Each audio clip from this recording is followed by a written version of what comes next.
Voilà, c'était un petit aparté. Et maintenant, vous vous souvenez ce qu'on a dit du cadet? Il commence par l'esprit, il termine par la chair. Et vous n'êtes pas obligé de me croire. Alors, ce que je vous propose, c'est une preuve de ce que j'avance. Parce que, combien d'entre vous avez entendu dire que le cadet était humble dans ce retour? Voilà. Hein, on a souvent entendu cette manière de dire, de voir. Regardez comment même l'Église en a fait un exemple même de conversion. Regardez, il se sent terriblement bas, je suis plus digne d'être appelé ton fils, traite-moi. Alors qu'on ne réalise pas que le fils est en train de donner un ordre en fait. Il est en train de dire, voilà la solution. Sauf que la solution ne peut pas venir de nous. Nous ne pouvons pas nous racheter nous-mêmes. Et vous savez pourquoi il voudrait, on l'a dit, il y a plusieurs raisons pour lesquelles il veut rembourser la dette, mais il veut surtout sauver sa face.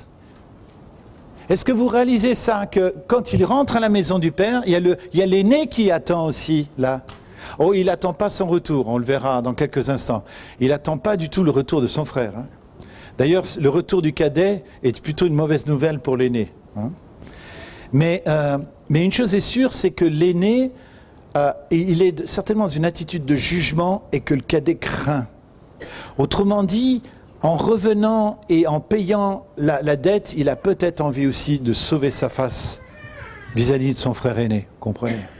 Donc il y a tout un travail comme ça qui est dirigé vers lui, mais qui refuse finalement la solution du Père, la gratuité du Père.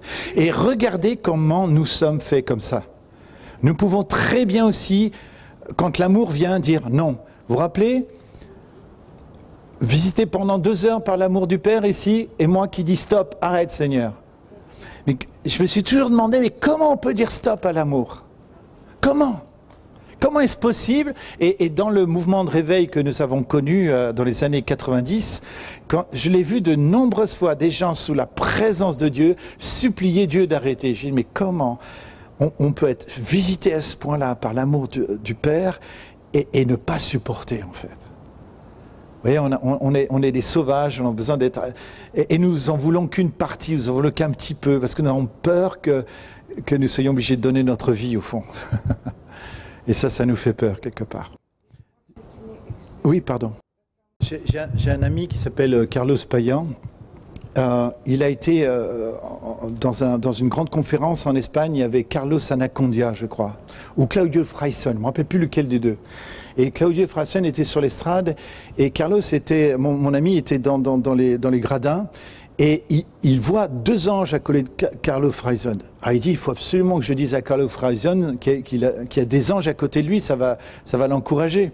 Alors il descend, il essaye de s'approcher, le service d'ordre l'arrête. Et comme Carlos a des origines espagnoles, il dit en espagnol, mais dites juste au prédicateur, à Claudio, j'ai vu 2 anges. Alors Claudio Frayson entend ça en espagnol, il lui dit, allez, laissez-le venir, il le fait monter sur l'estrade comme ça, et puis il lui donne le micro, et Carlos dit, ben voilà, je voulais juste encourager le prédicateur en disant que tout à l'heure, là, depuis l'estrade, j'ai vu 2 anges qui étaient à côté de Carlos Frayson pour l'encourager. Et à ce moment-là, Carlos Frayson prie pour mon ami Carlos. Et voilà ce que Carlos me raconte après. C'est-à-dire qu'au moment où Carlos Frayson vient, Carlos voit un ange s'approcher sur sa gauche et un ange s'approcher sur sa droite, et Carlos s'est mis à tourner comme une toupie. Mais d'abord, ça a été une vitesse raisonnable, et de plus en plus. Et plus il tournait vite, vous savez, les bras se lèvent tout seuls. Tout seul. Et donc il avait les bras qui se levaient à cause de la vitesse de rotation sur les mêmes. Et tout le monde disait « Alléluia, Alléluia ». Mais il dit « Mais moi j'avais peur. J'étais pas du tout bien. » Parce que j'ai dit, mais si la vitesse augmente encore, je vais mourir. Je vais mourir. Mais c'est ça que veut faire l'Esprit au fond. Il veut faire mourir quelque chose en nous, pour que nous vivions pour lui. Comprenez ce que je veux dire? Et je crois qu'au fond, quand l'Esprit vient, il y a une odeur de mort qui vient en même temps. Et du coup, on refuse la vie parce que la mort qui est en nous, à cause de cette vieille nature, refuse la vie. Exactement comme là, le Père, tenez-vous bien, le Père va courir à lui, et c'est ce qu'on va voir maintenant rapidement, va le voir de loin, va être ému de compassion, va courir vers lui, va lui sauter au cou et va le couvrir de baisers. Et à ce moment-là, est-ce que vous pouvez imaginer ça? Et ça nous parle de notre nature. Au moment où le père couvre de baisers le cadet s'apprête à dire « Je ne suis pas digne d'être appelé ton fils ». Il le dit. Est-ce que vous voyez le paradoxe là? Il est couvert de baisers. Comment? Et alors qu'il est couvert de baisers, le cadet trouve encore la force. Mais cette force, elle est démoniaque, j'ai envie de dire. Elle vient de notre nature déchue. La vie est là. Il est lavé par son papa.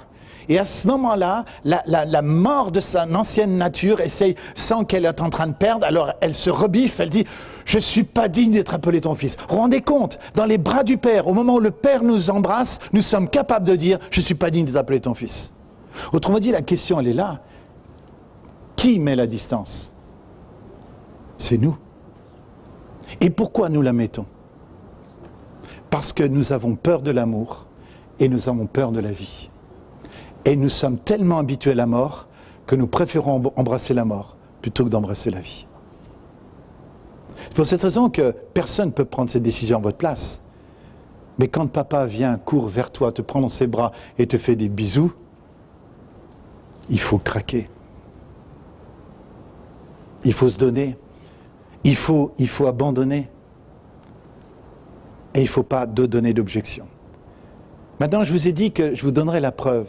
Vous voulez la preuve que ce n'est pas la chair, ce n'est pas l'esprit qui parlait quand il dit « traitement comme l'un de tes mercenaires ». Eh bien, vous allez aller dans cette parabole et la preuve se trouve là. Vous voulez bien regarder dans Luc 15, verset 19, vous allez comparer le verset 19 avec le verset 21, s'il vous plaît.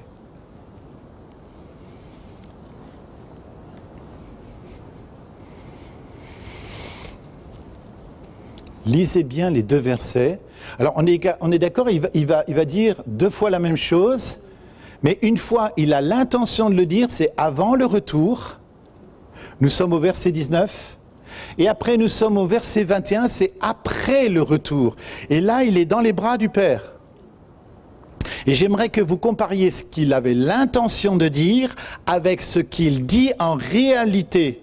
Et dites-moi si vous ne voyez pas quelque chose. Ça, c'est très important que vous le voyez.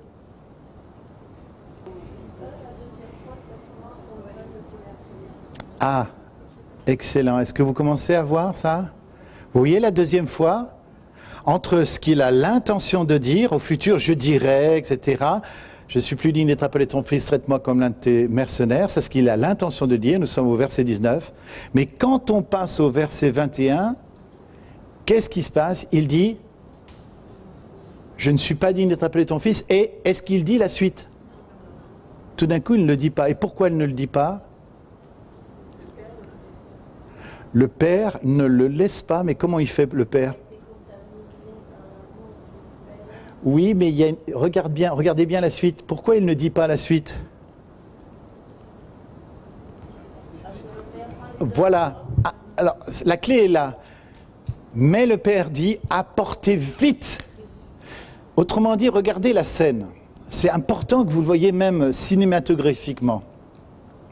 Le cadet donc a l'intention d'objecter sa propre justice, son vêtement sale et taché en fait, hein, ses propres solutions, et donner des ordres au Père en lui disant voilà comment tu dois me traiter, traite-moi comme l'un de tes mercenaires. Il arrive pas loin, le Père le voit de loin, ému de compassion, court à lui saute au cou, le couvre de baisers. Et au moment où le Père le couvre de baisers, c'est ce que j'ai souligné il y a quelques instants, là le cadet commence à réciter sa préméditation. Je suis plus digne d'être appelé ton fils. Et là, au moment où il va dire « traite-moi comme l'un de tes mercenaires », le Père lui coupe la parole. Ce qui est la preuve la plus évidente que cette phrase ne peut pas venir de l'Esprit Saint. Pour une raison très simple, c'est que dans la Trinité, quand l'Esprit parle, Jésus et le Père écoutent. Quand Jésus parle, le Père et l'Esprit écoutent. Quand le Père parle, l'Esprit et le Fils écoutent.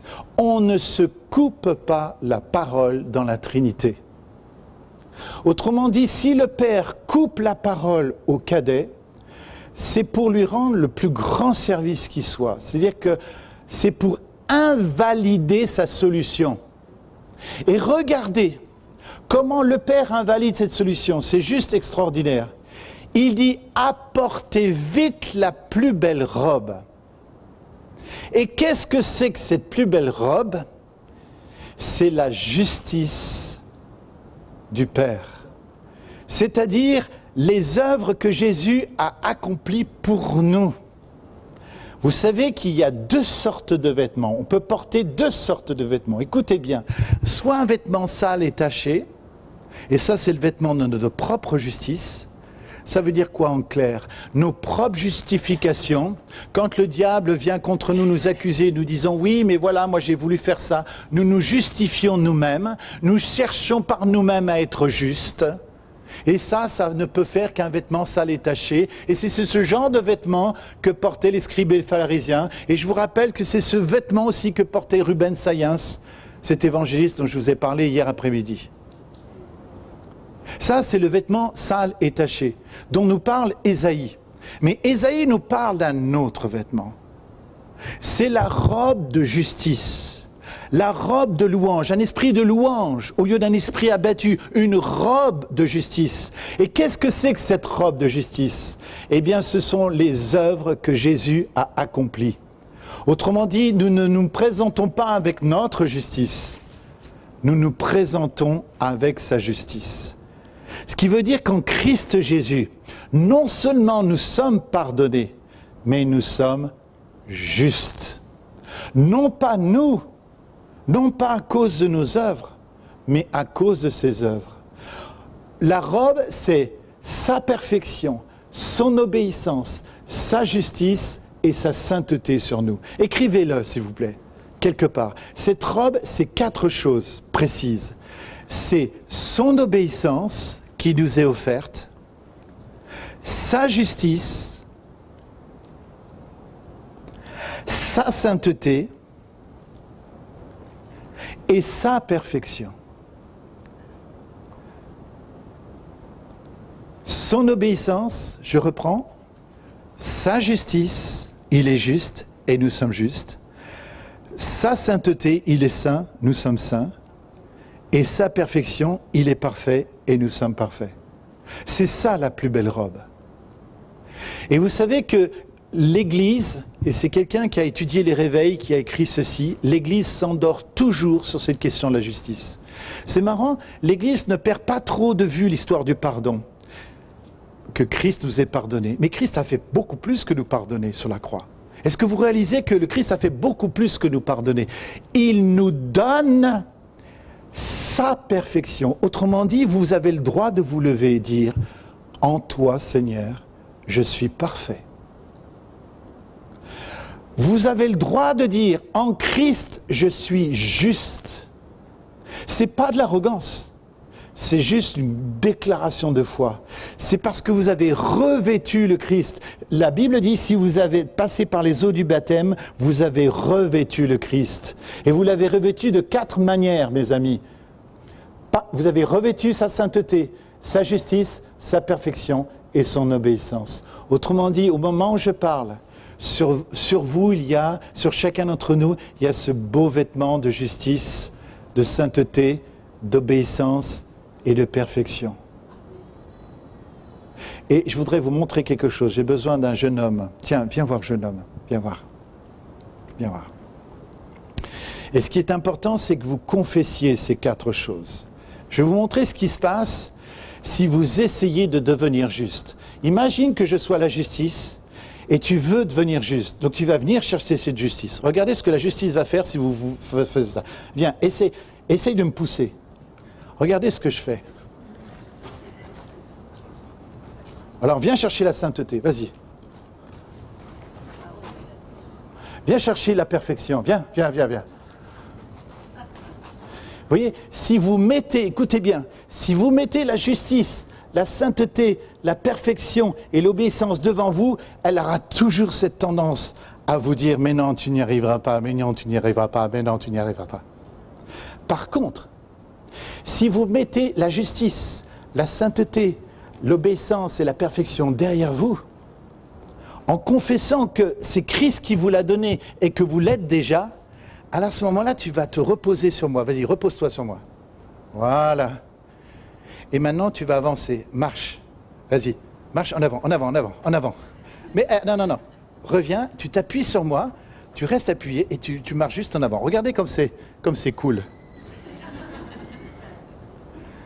Vous voyez ce que je veux dire?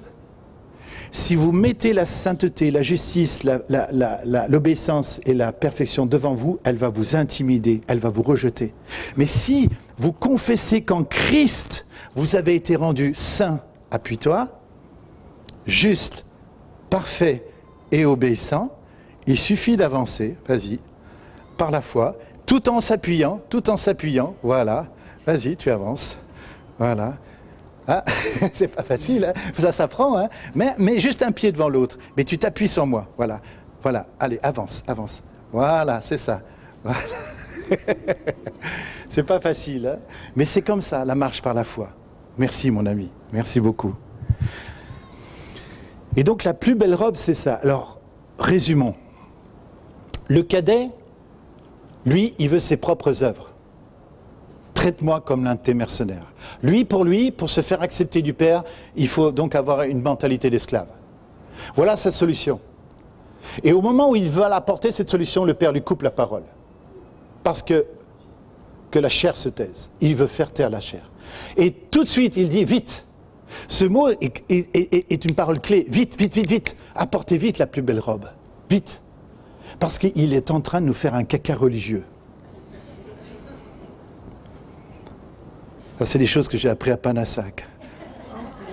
Quand Sergine parlait, vous vous rappelez quand Sergine parlait des chrétiens caca pantaloni? Vous vous rappelez de ça? Oh, ça m'avait plu, ça. Les chrétiens caca pantaloni. C'est-à-dire, les chrétiens qui avaient peur, elle parlait comme ça. Hein?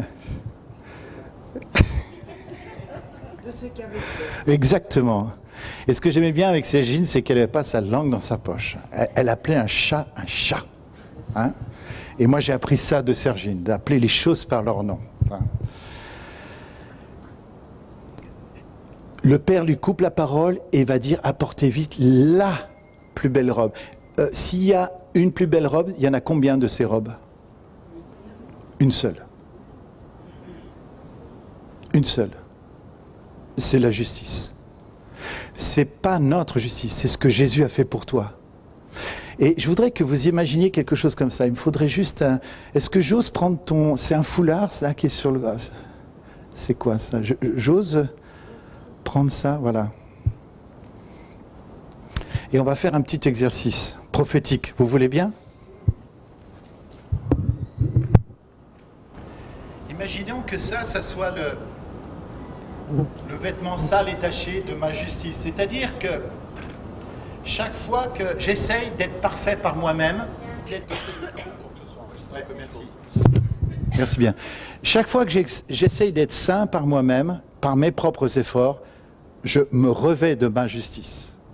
Ça, c'est typique de la mentalité du cadet. Chaque fois que j'essaye d'être obéissant par moi-même, de produire mon obéissance, eh bien, je produis ce vêtement-là. Et c'est ce que le cadet essaye de faire. Chaque fois que j'essaie d'être parfait, saint par moi-même, voilà ce qui se passe. Alors, regardez ce qui doit se passer. Il y a un moment donné où nous devons aller à la croix, nous-mêmes, et ouvrir nos bras. Et nous offrir au Seigneur. Et regardez ce qui se passe normalement. Ça devrait tomber, voilà. Du coup, il y a une nudité qui vient. Cette nudité, nous en avons vraiment besoin. Parce que dans cette position où nous avons les bras ouverts, c'est à ce moment-là que nous pouvons recevoir la robe, la plus belle robe.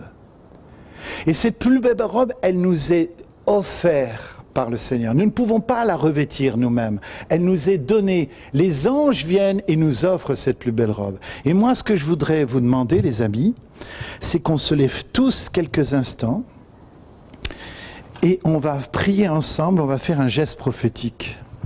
On l'a fait ça en Algérie. Vous savez qu'en Algérie, tous les pays qui sortent de l'islam ou qui ont vécu l'islam ne fait que bâtir une seule chose, la propre justice. Et d'ailleurs, toute religion ne cherche que à bâtir la propre justice humaine. Nous ne pouvons pas nous ne pouvons pas être sauvés par nos propres œuvres. Si tu penses que tu peux y arriver, ça c'est vraiment un orgueil incroyable. Et l'islam va prêcher ça. C'est par les œuvres, c'est par tes œuvres, c'est par tes efforts.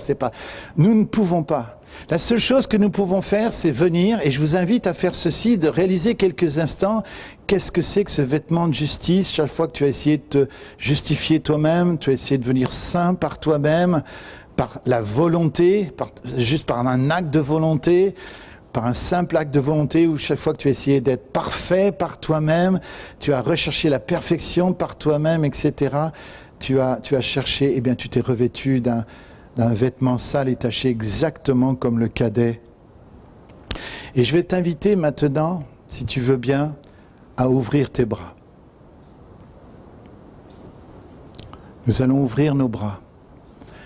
Et imaginez qu'alors que nous ouvrons nos bras en signe d'acceptation, eh bien ce vêtement sale et taché tombe à nos pieds. Et en Algérie, dans une église, nous étions à... Bon, je ne vais pas dire où on était, mais on a fait cet acte-là. Et au moment où nous avons parlé de la robe, la plus belle robe, le Saint-Esprit est venu de manière extraordinaire. Et nos amis qui avaient été élevés dans l'islam ont compris que jamais, ils ne pourraient jamais produire quoi que ce soit d'eux-mêmes. Et que ce soit la perfection, la sainteté, la justice et l'obéissance, c'est quelque chose qui nous est donné de lui, avec lequel nous pouvons juste collaborer. Et je vous invite à voir que vous avez les mains ouvertes à renoncer à votre justice passée, à vos efforts passés, tout ce que vous avez essayé de faire pour devenir de bons chrétiens, tout ce que vous avez essayé de faire par vous-même, tout ce que vous avez essayé de faire sans la grâce, sans l'Esprit Saint. Et vous allez renoncer à toutes ces choses-là. Je vous invite à donner ce vêtement sale et taché et le laisser tomber de vos épaules.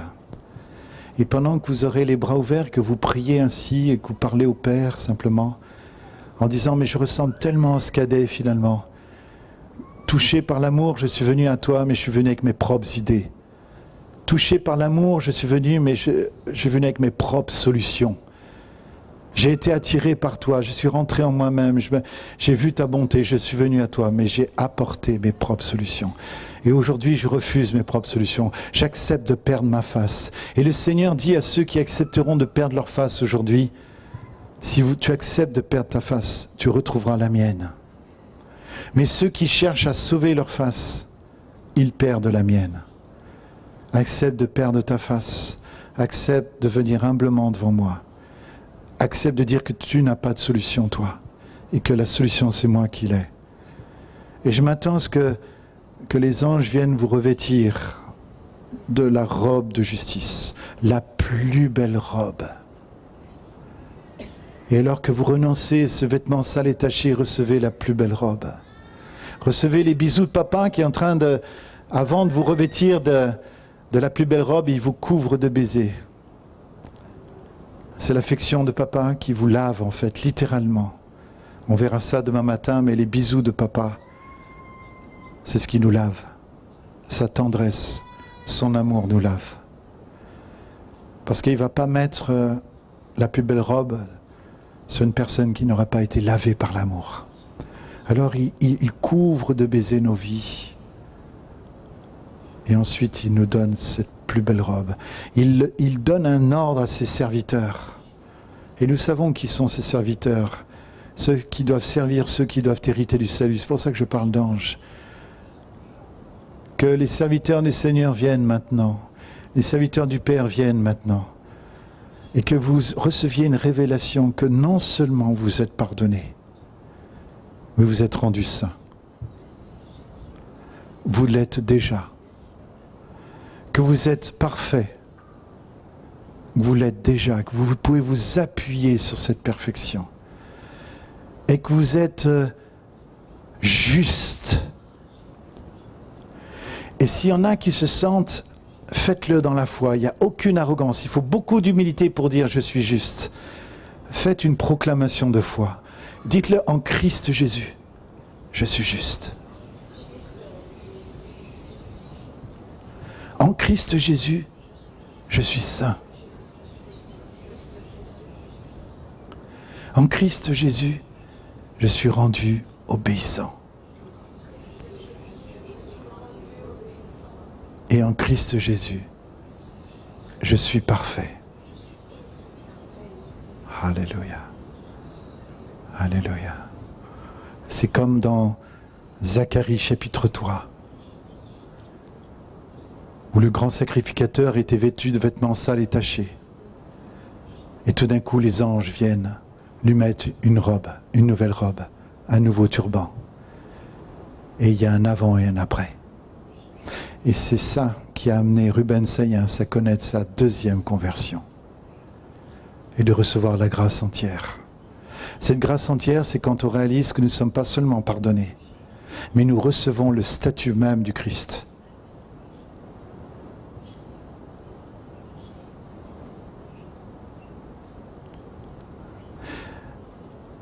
Maintenant, je voudrais que vous imaginiez une femme enceinte. Est-ce que vous voyez une femme dans son 9e mois? Est-ce que vous voulez m'aider avec votre imagination? Est-ce que vous pouvez vous représenter cette femme enceinte? Est-ce que vous la voyez? Elle est dans son 9e mois. Vous la voyez? Vous voyez cette femme enceinte, 9e mois? J'ai une question pour vous tous.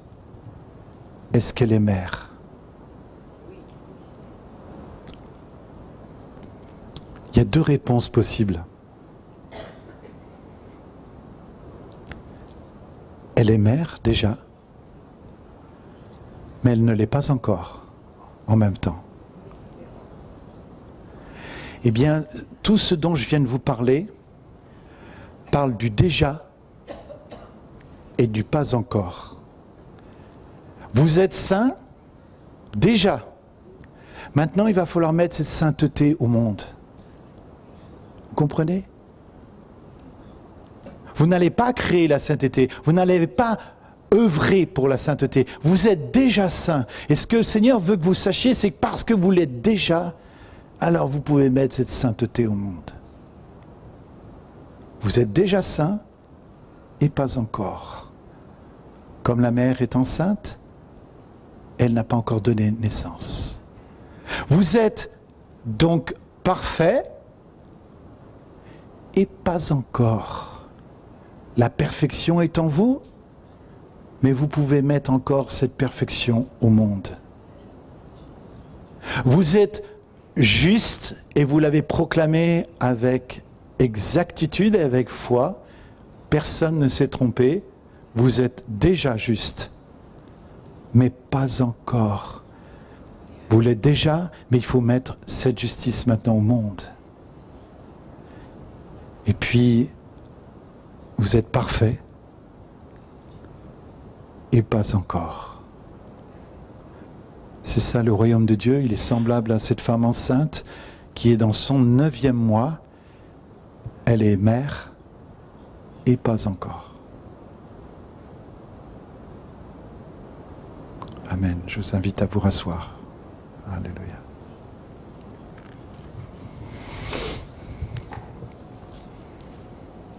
Maintenant, on va parler de l'aîné, mais je voudrais juste conclure sur ce cadet. Est-ce que vous le voyez, le cadet en vous? Comment il se manifeste? Dans l'indignité, dans une forme d'arrogance, dans une forme d'ailleurs de religiosité. Et c'est juste incroyable, parce que le cadet est à peine rentré qu'il commence déjà à être religieux. Oui, il vient de finir sa phase mondaine, sa phase de prodigalité, de débauche. Il est à peine, vous voyez, imaginons que ce soit la ligne là d'entrée dans la maison du Père, il est à peine mis un pied dans la maison du Père qu'il est déjà en train d'essayer de devenir religieux, produire lui-même, se justifier lui-même. Vous voyez, ce verset-là, c'est le gond par rapport auquel la nature humaine déchue passe insensiblement du cadet à la religiosité. C'est juste incroyable. Notre nature déchue peut être vivre une grande partie de sa vie comme le cadet, et puis une autre partie de sa vie comme le religieux. Et vous vous rappelez le tableau que je vous ai montré? Je vous ai dit que moi je venais de la partie gauche du tableau, hein, l'anarchisme, la débauche. Je viens de cette partie-là. Moi je viens des publicains et des gens de mauvaise vie. Ça c'est ma vie avant. Luc Bussière me parle du Seigneur. Je me retrouve assis au pied de Jésus. Et sans y faire gaffe, tout d'un coup, un jour, alors que je suis en train de traduire cette conférence de pasteur, je traduis un Américain qui dit « My grace is sufficient ». Je suis incapable de définir ce que c'est que la grâce. Pourquoi? Parce que tout simplement, je fais l'erreur que beaucoup font. Après avoir vécu une vie de patachon et avoir commencé une vie de disciple, il y a un moment donné, j'ai commencé à produire mon propre christianisme. Et tout d'un coup, je me retrouve parmi les scribes et les pharisiens. Et je vais vous dire une chose, je crois que ce mouvement de balancier, il est presque difficile à éviter. Le but, l'important, c'est que nous revenions assis au pied de Jésus. Et que enfin, comme le Seigneur l'a dit à Ruben Sayens, « Te voici, pauvre âme lasse. Me voici, c'est moi. Te voici enfin, pauvre âme lasse. » Lasse de quoi? Vous voyez, c'est comme si notre nature humaine, elle a besoin de se lasser. Dans une vie de débauche, peut-être, elle a besoin de se lasser. Elle a besoin aussi de se lasser de ses propres efforts à devenir juste, parfait, saint, agréable à Dieu. Eh bien, tout ça, ça doit cesser à un moment donné pour revenir à une vraie forteresse. Vous m'entendez, c'est une forteresse. Et c'est Francis Frangipane qui en parle. La forteresse de l'humilité. Où nous acceptons, papa, inconditionnellement. Alors l'aîné, en quoi il nous ressemble? L'aîné, c'est celui qui va bosser le lundi, et quand il va bosser pour faire plaisir à son père, et quand il rentre le soir, il n'y a pas de chevreau. Alors il se dit, peut-être je n'ai pas assez travaillé. Parce que si, bien sûr, j'avais assez travaillé, le père m'aurait donné un chevreau, n'est-ce pas? Donc le mardi, il va travailler, l'aîné. Il va travailler à fond, à fond, à fond, à fond, à fond, à fond. Et quand il rentre, il n'y a toujours pas de chevreau. Alors le mercredi, il va travailler encore plus que le lundi et le mardi, mais comment vous dire? Pas tellement cette fois-ci pour essayer de mériter le chevreau, mais parce qu'il y a une sorte de colère et d'injustice qui est montée en lui. Vous voyez ce que je veux dire? Donc il va se saouler de travail parce qu'il y a quelque chose qui ne joue pas avec ce père. Alors le mercredi, il va travailler, il va se saouler de travail, et quand il rentre, toujours pas de chevreau. Alors le jeudi, il va retourner au champ. Il va travailler, il ne va pas travailler, pardon. Ce jeudi-là, il ne va pas travailler, il ne va rien faire. Et il rentre, et il n'y a pas de chevreau. Le vendredi, il va se dire, mais à quoi ça sert? Je vais travailler comme un âne, il n'y a pas de chevreau. Je ne fous rien du tout de la journée, j'en fais pas une rame, il n'y a pas de chevreau. Alors à quoi ça sert? Et imaginez, c'est ce jour-là où le cadet rentre. Et quand il arrive, proche de la maison, il entend le bruit des fêtes, la fête, les danses. Et il y a une odeur de veau gras. Il y a un premier serviteur, un enfant sans importance. D'ailleurs, le mot grec, j'ai oublié de vous le dire tout à l'heure, ça veut dire aussi un ambassadeur du roi. Alors c'est très étonnant. Le mot grec veut dire deux choses, très opposées. Soit c'est un enfant sans aucune importance, soit c'est un ambassadeur du roi. Ou peut-être qu'un ambassadeur du roi des rois, c'est un enfant sans importance aux yeux du monde. Vous voyez ce que je veux dire? C'est pas si opposé qu'on le croit. Hein? et qui lui dit, mais ton frère, lui dit avec joie, ton frère est rentré à la maison et ton père est tellement heureux qu'il fait la fête.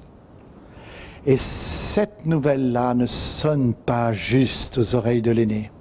Et quand le père finalement va venir à la rencontre du père, parce que souvent, quand on a interprété cette parabole, on a dit, regardez comment le père court vers le cadet. Mais mes amis, le père a fait le même chemin vers l'aîné. Parce qu'il y a un aîné en chacun d'entre nous, que le père doit rencontrer de la même manière que le cadet. Autrement dit, il y a quelque chose qui ne joue pas avec notre prédication sur ce passage. Nous disons, regardez comment l'amour du Père est bon pour les cadets de ce monde. Mais l'amour du Père est énorme vis-à-vis des aînés aussi. Et il y a un aîné qui a besoin d'être rencontré en nous. Et on voit que le Père a peut-être envoyé, honnêtement la Bible ne le dit pas dans la parabole, que c'est le Père qui a envoyé le jeune serviteur. Mais je ne vois pas comment le serviteur aurait pu partir de lui-même. Comprenez ce que je veux dire ? L'aîné revient, il appelle le serviteur. Donc le serviteur était là, peut-être qu'il était en train de venir vers l'aîné. Peut-être que c'est le Père qui l'avait envoyé. Mais une chose est sûre, c'est que puisque le Père va à la rencontre de l'aîné, ça prouve une chose, c'est que le Père guettait aussi, vous m'entendez? Il guettait aussi le retour de l'aîné. Parce que l'aîné a besoin de faire un retour aussi. C'est pas que le cadet. Oui, nous on part de l'idée que comme l'aîné n'a pas quitté la maison, tout va bien pour lui. Mais ça, cette mentalité, ça prouve que nous sommes dans la mentalité du scribe et des pharisiens. Mais nous n'avons pas besoin de toi, Jésus, nous sommes toujours restés. Nous ne sommes pas partis. Nous avons toujours obéi à tes commandements. C'est ce que l'aîné va dire d'ailleurs. Nous n'avons jamais désobéi à tes commandements. Sauf qu'il y a un drôle de paradoxe ici. Vous savez quel est le paradoxe? C'est que juste avant, le Père lui dit « entre ». Et il dit « non ». Eh bien, raté. Tu dis que tu n'as jamais désobéi, moi je te dis d'entrer, tu n'entres pas. Tu appelles ça comment? Sérieux les amis. Si le Père vous dit d'entrer et vous n'entrez pas, est-ce que c'est de l'obéissance? C'est pas de l'obéissance. Et lui à ce moment il dit, je n'ai jamais désobéi à tes commandements. Vous voyez, quand on est menteur, celui qui dit qu'il n'a jamais péché. Et ça, c'était l'illusion, c'est l'illusion qu'il peut y avoir des fois en nous, en pensant que, alors que nous ajoutons les années, nous n'allons plus faire d'erreurs, nous allons devenir parfaits, juste par nos propres décisions, etc. Mais mes amis, la perfection, ce n'est pas le produit de notre volonté, c'est le produit de sa grâce. Nous sommes parfaits, déjà, et pas encore. Nous devons mettre cette perfection à l'œuvre. Et l'aîné, donc, va se mettre en colère. Et regardez, c'est très intéressant d'écouter ce que dit l'aîné, parce qu'il y a quelque chose qui nous rejoint dans la colère. Si vous êtes sincère, si vous êtes profondément honnête, et que vous avez lu ce passage dans l'esprit, il y a un moment donné, nous devons tous reconnaître que la colère de l'aîné nous rejoint. Ça fait tant d'années que je te sers. Regardez, ça fait tant d'années que je te sers. C'est intéressant ça. Ça fait tant d'années que je te sers. Il y a une plainte, il a compté les années. C'est dangereux quand on se met à compter les années, quelque part. Ça devient quantitatif. Notre présence dans la maison du Père devient quantitative. Elle n'est plus qualitative, elle devient quantitative. Nous comptons les années, exactement comme un prisonnier compte ses années de présence dans sa prison. Vous voyez, quand c'est quantitatif comme ça, excusez-moi, mais ça ne respire pas la qualité. Il est tout tendu dans la maison de son père. Il fait tout le travail, mais son zèle est amer. Il ne travaille pas parce qu'il est aimé, il travaille pour être aimé. Il n'est pas dans la bonne dynamique. Et ça, quand tu travailles pour être aimé, que ça soit du Père ou de n'importe qui d'ailleurs, tu produis de la religion. Ça, c'est production de religion, toi. Et d'ailleurs, quand le cadet rentre, il croit que c'est la seule manière d'être fils, c'est d'être fils comme l'aîné. C'est pour ça qu'il dit traite-moi comme un mercenaire, parce qu'en fait, son seul modèle de frère aîné, c'est son frère aîné. Pour lui, son frère aîné, il est aîné, donc il est mûr. Seulement, on peut être mûr, mais vieux en réalité. Je vais vous dire une chose. Les années vous font vieillir, ce n'est pas une révélation, n'est-ce pas? Mais ce qui vous fera mûrir réellement, c'est la grâce. C'est la grâce. Ce qui peut amener de la véritable maturité en nous, c'est d'écouter cette parole du Seigneur et lui être obéissant dans l'amour et tout faire par amour. Tout faire par amour. C'est ça qui nous fait grandir. Mais si on fait les choses dans un zèle amer, nous ne mûrissons pas, nous vieillissons.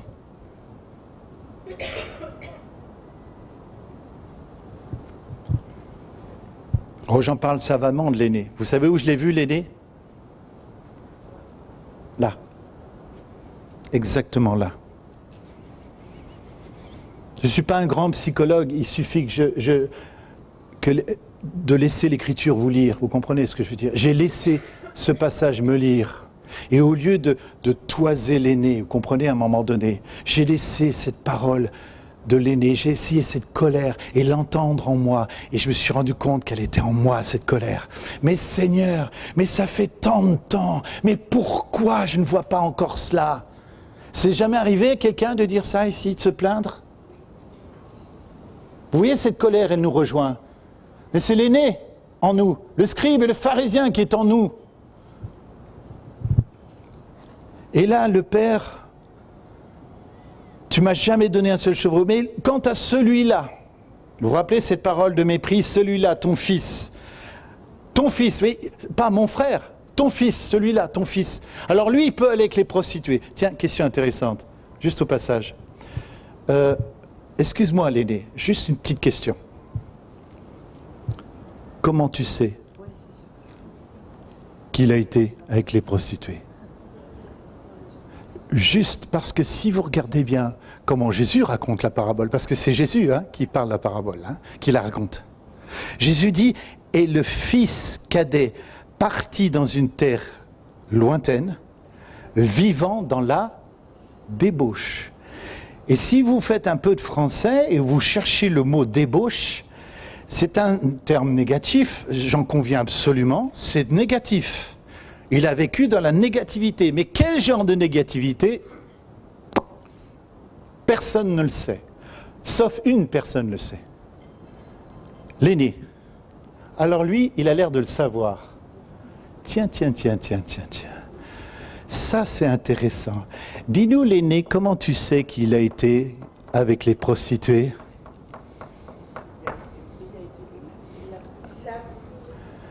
Alors, deux possibilités. Nos sœurs ici, qui ont une expérience de la vie humaine, de la nature humaine. Non, je sais, mais vous connaissez ce qu'il y a dans l'homme, je pense.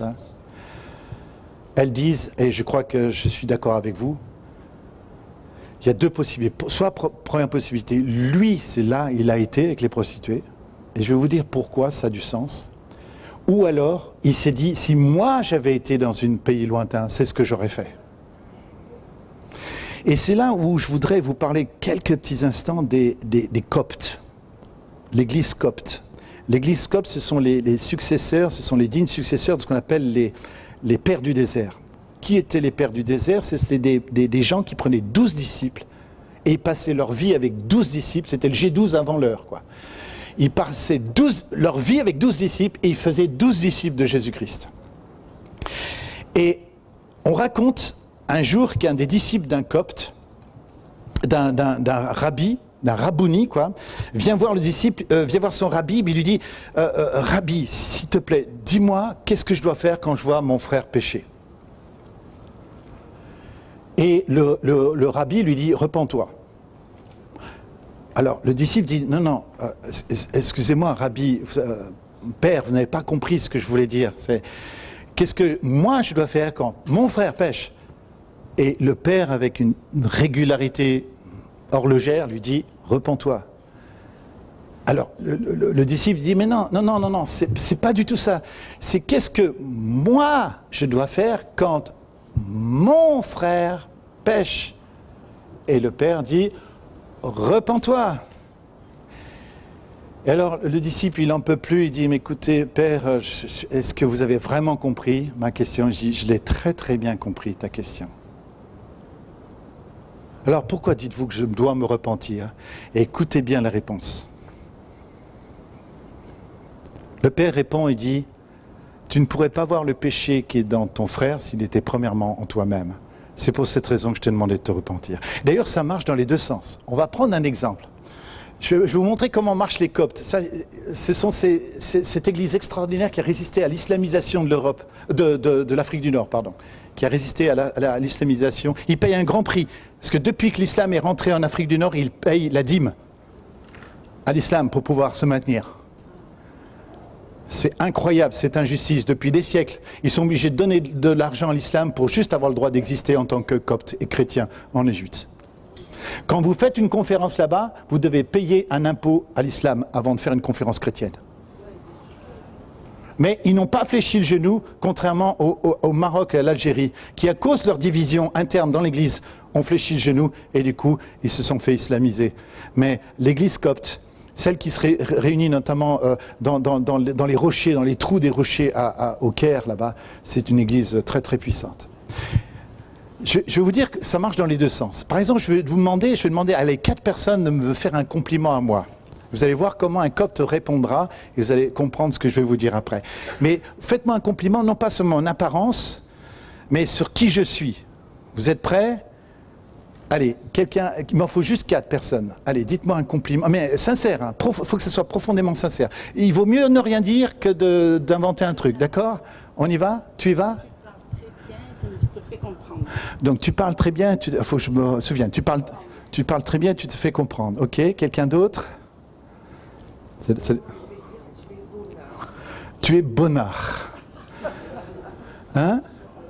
Tu as l'amour. Alors, tu te fais comprendre, bonnard, l'amour et...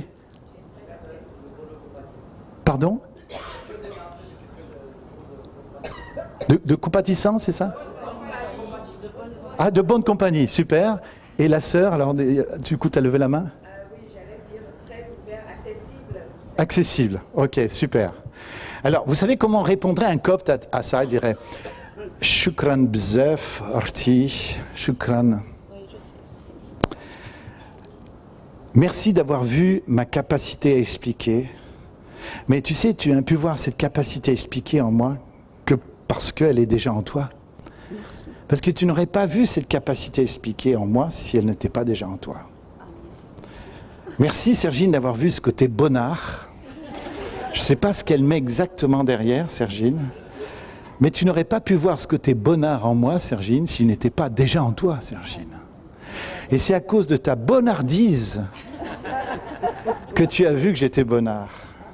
Ensuite, on est passé où? C'était l'amour. Merci Roland d'avoir vu l'amour. Ben, cet amour que tu as vu en moi, tu n'as pu le voir que parce que toi, tu es rempli d'amour.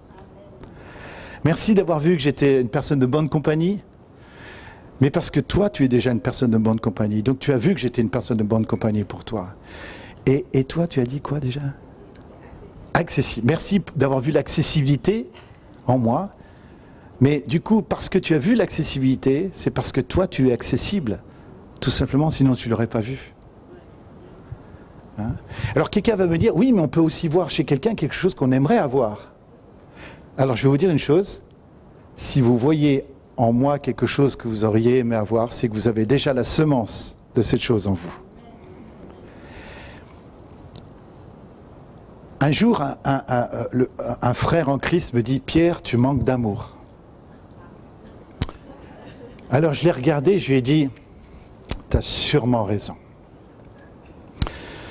Mais d'ailleurs, tu sais ce que disent les Coptes? Il dit que tu ne pourrais pas voir le manque d'amour en moi si d'abord ce manque d'amour n'était pas en toi. Il me regarde, il me dit « Ouais, c'est sûrement vrai ». Il me dit « Qu'est-ce qu'on fait ?» Je lui dis « Et si on priait ?» Il m'a dit « Oui ». Donc on a prié l'un pour l'autre. Vous voyez ce que je veux dire? C'est-à-dire que l'aîné n'échappe pas. Nous n'échappons pas à ça, en fait, à ce processus. Nous ne voyons chez les autres, en fait, que ce qui est en nous. Je me rappelle une fois, le Seigneur m'a dit « Cultive bien ce que tu reproches aux autres, Pierre. C'est toi. » Autrement dit, l'aîné n'échappe pas à ça. Il voit la prostitution chez son frère. Pourquoi il voit ça? Mais parce qu'elle est dans son cœur, tout simplement. Vous voyez, ça, cette sagesse qu'il y a chez les Coptes, elle est très intéressante parce qu'elle elle nous parle de qui est l'aîné. L'aîné, il juge parce qu'il se croit au-dessus de la mêlée. Mais en se croyant au-dessus de la mêlée, il ne fait qu'exposer ce qu'il est. Et c'est Romains 2,4 qui le dit. Qui es-tu, toi qui juges? Toi qui fais la même chose. Moi, je me souviens, écoutez bien, j'étais pasteur. Un jour, on m'offre un livre qui s'appelle « L'esprit d'intégrité » d'Arthur Katz. Je dis « Oups !» En me disant « Tu devrais lire ce livre, Pierre. » L'air de dire dis donc, tu as besoin de grandir dans l'intégrité, Pierre. Hein. Je dis « Merci beaucoup. » Je lirai ce livre jusqu'à ce que je découvre que celui qui m'offre ce livre sur l'esprit d'intégrité était un trésorier qui volait de l'argent. Qui es-tu, toi qui juges, toi qui fais la même chose?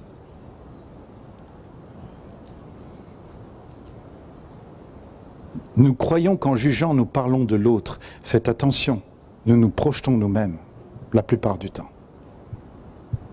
Et l'aîné, il est dans ce délire-là. Tout ce que les scribes et les pharisiens ont reproché à Jésus, vous m'entendez, c'était eux-mêmes.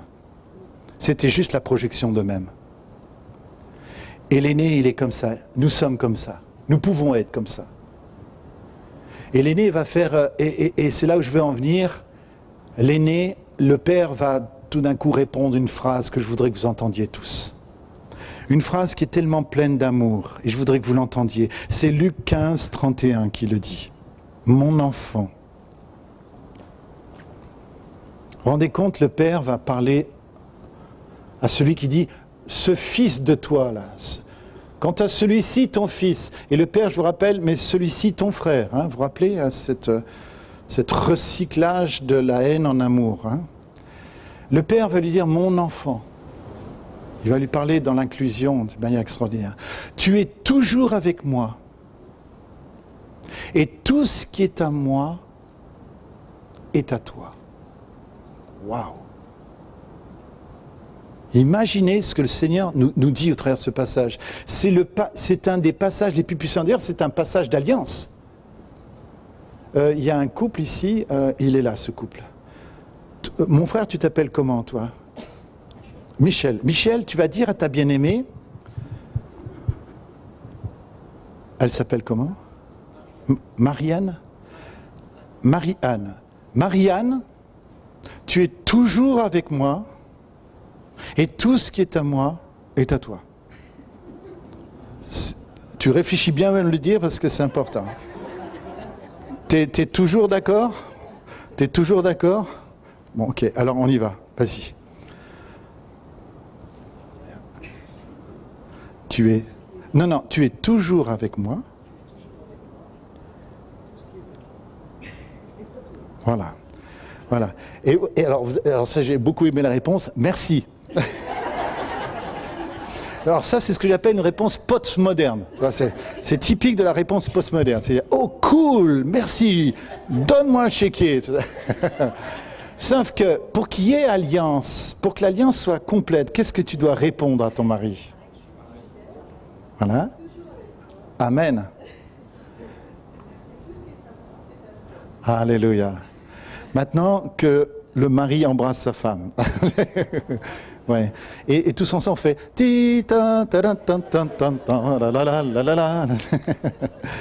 Alléluia. Oui, effectivement, à une parole d'alliance, on ne peut pas répondre à cette parole d'alliance par juste en disant cool. Ouais, super. Non. Il nous faut répondre. Et je ne sais pas si vous réalisez, c'est que dans cette parabole, le Père vous parle et vous dit, mon enfant, tu es toujours avec moi et tout ce qui est à moi est à toi. Alors, il y a un moment donné, qu'est-ce qu'on doit répondre au Père? Qui est-ce qui a une idée? Non. Non, non, surtout pas. Non, non, surtout pas. Ne dis surtout pas merci. Non.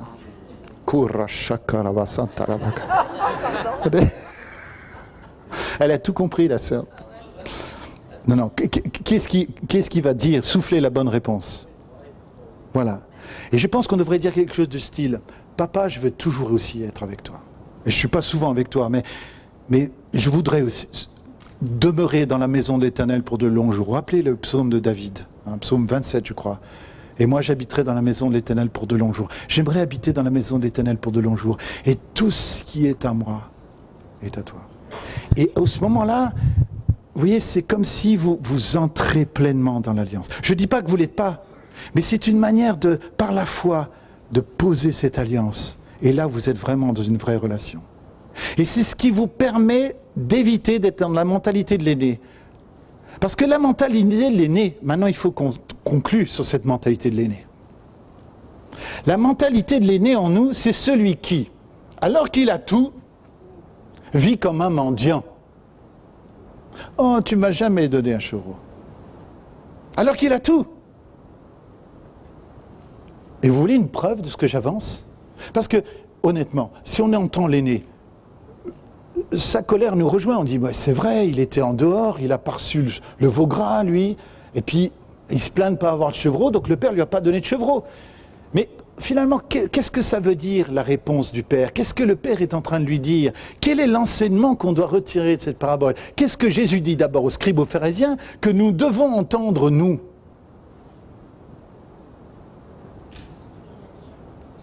Mais exactement. Tu l'as déjà. Et comment sait-on qu'il l'a déjà? Ah oui, mais il y a un verset qui le prouve. Oui, et c'est Luc 15, verset 12. Tu veux lire le verset 12? Le plus jeune dit à son père, « Mon père, donne-moi la part d'héritage, la part de bien qui doit me revenir. » Et le père leur partagea son bien. Leur partagea leur. Vous savez, nous lisons toujours cette parabole comme si le père avait partagé son bien qu'avec le cadet. Or, dès le début de la parabole, le père a partagé son bien aux deux. Et vous savez que, comme il est l'aîné, est-ce que ça a été un partage à part égale?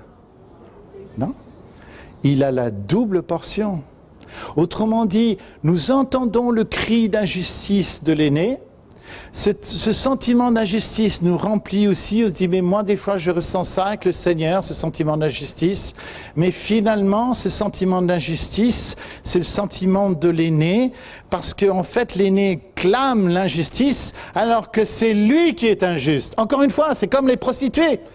Il voit les prostituées chez son frère parce que les prostituées sont dans son cœur. Il voit l'injustice dans le père parce que l'injustice est dans son cœur. Pourquoi tu es injuste, l'aîné? Je vais te le dire pourquoi tu es injuste. Et un jour, j'ai parlé à l'aîné comme ça dans ma vie. J'ai dit oui, tu es injuste, l'aîné, parce que le père t'a tout donné. T'a donné une double portion. Tu es doublement injuste finalement. Parce qu'il t'a donné, et même triplement injuste. Vous savez pourquoi il est triplement injuste? Parce que si son frère ne s'était pas rebellé, lui-même aujourd'hui ne serait pas héritier.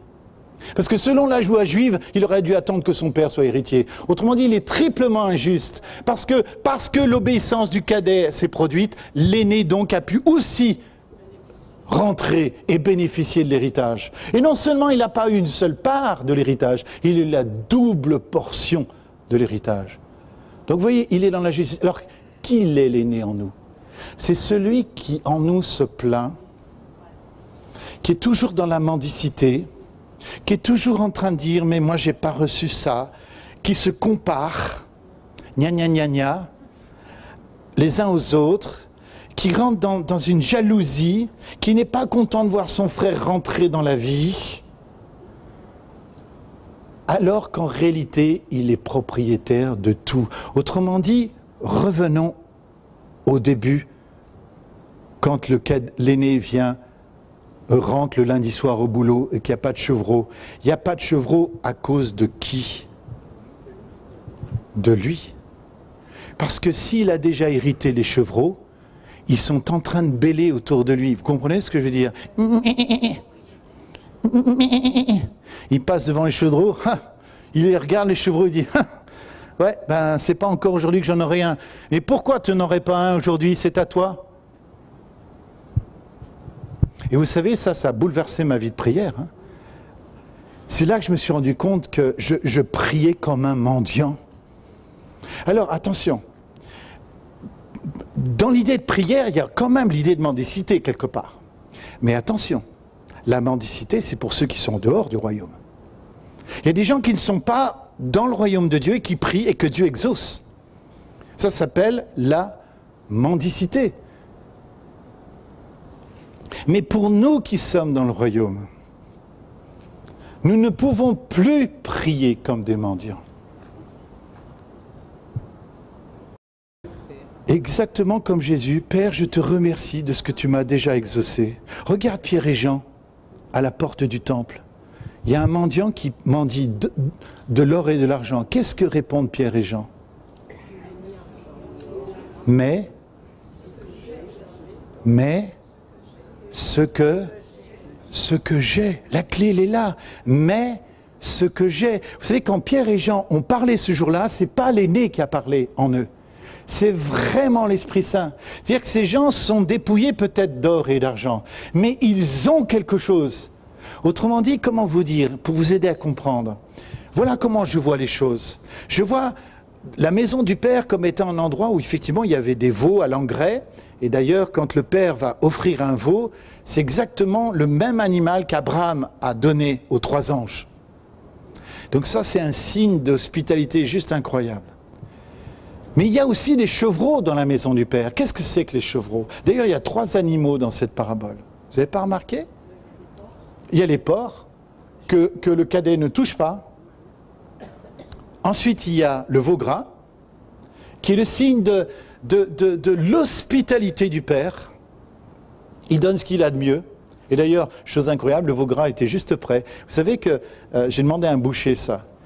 Je lui dis, mais combien de temps un veau gras est prêt dans l'année? Il m'a dit, mais pas longtemps. Moi. Parce qu'un veau n'est gras que quand il a été nourri sous la mer et qu'il n'a pas encore été dans le champ. Donc ça dure combien 15 jours. 15 jours seulement.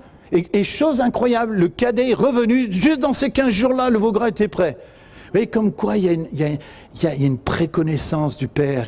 Le Père sait quand est-ce que le cadet allait revenir. Vous voyez, il y a quelque chose, pour ça il guettait son retour. Parce qu'il savait qu'il allait revenir. Il y a de la foi dans le Père. Il y a de la foi dans le Père. Et puis il y a le chevreau. Alors ça veut dire quoi? Oh, juste en passant, un autre trait, ouais, j'ai oublié de vous le dire, un autre trait concernant l'aîné, concernant ces chevreaux. Il dit, tu m'as jamais donné un chevreau pour faire la fête avec mes amis. Vous savez, l'aîné, il a peut-être des amis, mais son frère et son père n'en font pas partie. Mais quand même, le chevreau nous parle de quelque chose. Nous parle de cette bonté qui se renouvelle chaque matin, qui est là, disponible. Souvenez-vous ce que dit Lamentation. Tes bontés ne sont pas épuisées, elles se renouvellent chaque matin, elles sont là, disponibles. Mais ce que le Père voudrait, c'est que voudrait voir ses enfants dans le parc à chevreaux. Et vous savez, quand j'ai commencé à imaginer cette maison du Père comme en Toscane, concrètement, hein, j'ai commencé à la visualiser. Je vous invite à faire cet exercice ce soir. Imaginez la maison de votre Père. Et c'est ce que je fais avec les jeunes que j'enseigne tous les ans là, dans différentes écoles. Je leur dis, maintenant, vous allez imaginer où se trouve cette maison. Alors, il y en a qui me disent, ah ben moi, je la vois au bord d'une plage.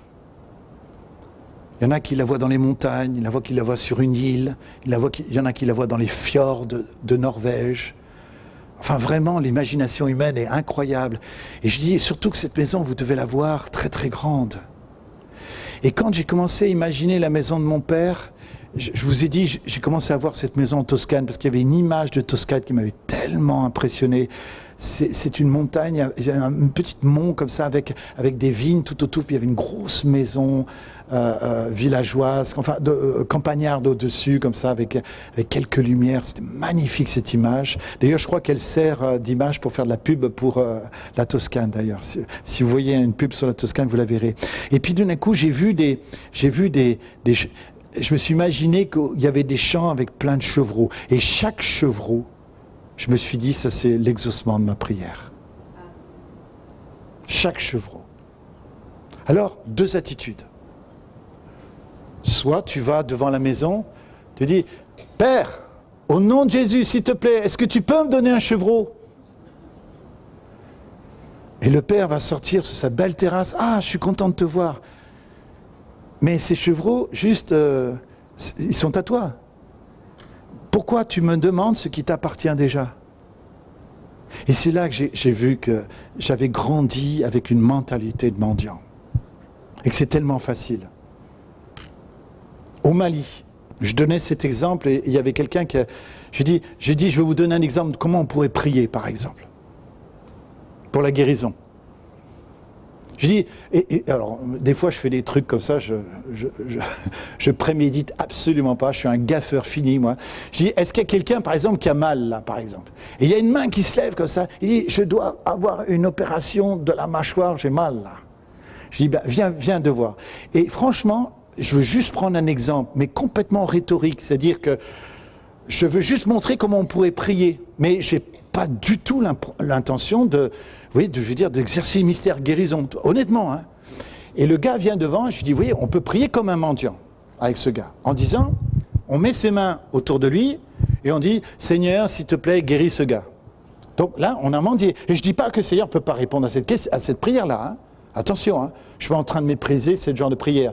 Mais je me dis, si nous sommes des fils et des filles, et que nous sommes ni le cadet ni l'aîné, et que nous avons compris que nous sommes en Christ Jésus, et que ce parc à chevreau, il est à nous, c'est à nous d'aller chercher le chevreau.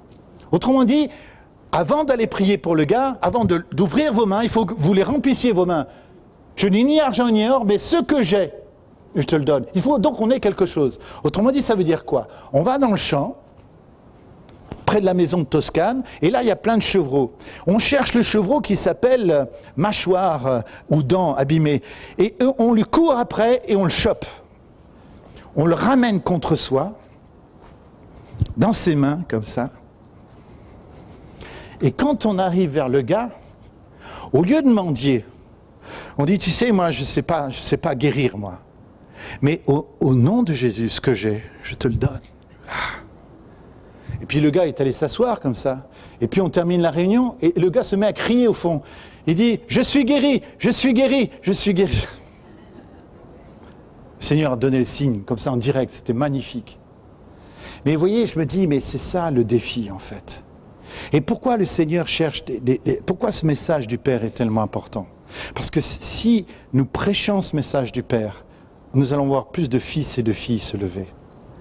Et vous savez, il y avait cette Catherine Kuhlman, dont j'ai entendu parler ici. Il y a aussi cette sœur, aidez-moi, j'oublie toujours son nom, qui est responsable d'un orphelinat en Afrique. Et Eddie Baker. Pour moi, ça c'est des héroïnes. Elles ont tout un point commun. Tout un point commun. Un jour, Catherine Kuhlman, elle a vu dans le ciel une sorte de... c'est là même que... C'est ici à Panassa que j'ai entendu ce témoignage. Je ne sais plus si c'est pas June qui disait ça. Vous étiez là sûrement. Vous allez me corriger si c'était quelqu'un d'autre. Elle a vu une sorte de vestiaire avec toutes sortes de corps en fait. C'est Gwen qui racontait ça peut-être. Hein. Et en fait, ce que je crois, c'est que c'est les corps glorifiés qui nous attendent pour la résurrection. Nous avons déjà un corps glorifié dans un vestiaire céleste. Et la foi consiste dans la guérison à aller comme dans ce vestiaire de la même manière qu'un enfant irait chercher un chevreau pour faire la fête avec ses amis. Vous comprenez ce que je veux dire? Dans la foi. Et ces femmes-là, Heidi Baker, Catherine Kuhlman, c'est des femmes qui vivaient comme des filles du Seigneur, réellement, qui vivent comme des filles du Seigneur, pensant à Heidi Baker, et qui donc ont cette capacité à croire tout ça à la bonté, croire qu'elles sont héritières, et qu'elles vont se servir, et quand elles imposent les mains avec des mains pleines. Et imposer les mains, ça veut dire ouvrir ses mains pour donner ce que l'on a. Jésus n'a pas dit « allez et priez pour que les malades soient guéris », il a dit « allez et guérissez ». Du coup, ça a du sens. Ça veut pas dire que nous avons une capacité spéciale. dans le sens où elle nous serait donnée par la naissance, par exemple. Mais par la nouvelle naissance, nous avons reçu un trésor de foi qui fait que nous pouvons croire quand Luc 15, verset 12 nous dit « Et il leur partagea son bien ». Ou Luc 15, 31, « Mon enfant, tu es toujours avec moi et tout ce qui est à moi est à toi. » À partir de ce moment-là, papa, je vais arrêter de te mendier. Je vais prier, je vais te demander pour te dire, Seigneur, je demande ça, mais suite à ma demande, je vais aller le chercher maintenant dans la foi. Je vais le prendre, je vais courir après mes chevreaux. Et vous les entendez, les chevreaux bêler là autour? Cette bonté qui se renouvelle chaque matin, ne la laissons pas intacte.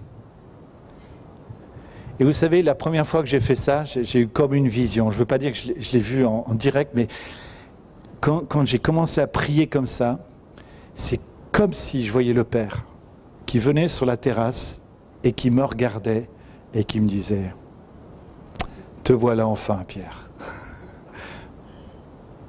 Il m'encourageait visuellement à dire « Oui, c'est ça, va prendre tout ce que vous demandez en priant. » Croyez que vous l'avez reçu.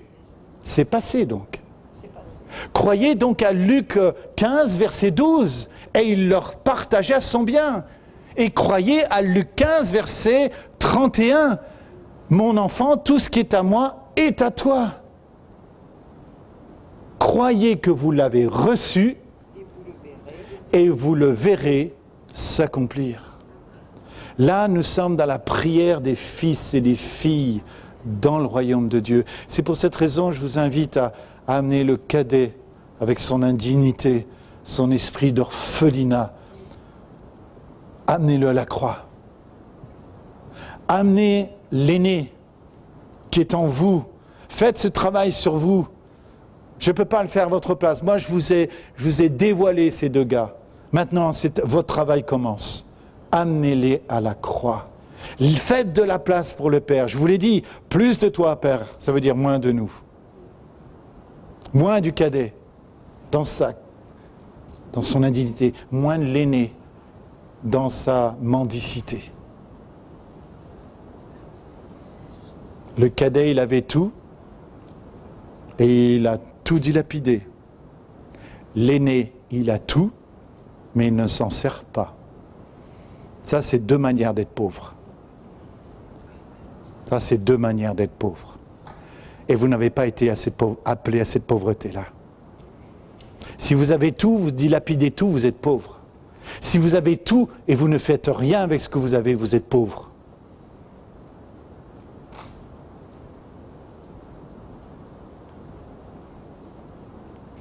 Moi, je crois que j'ai fini ce que je devais dire, je crois. Oui, en plus, ça m'est confirmé. Merci Jocelyne.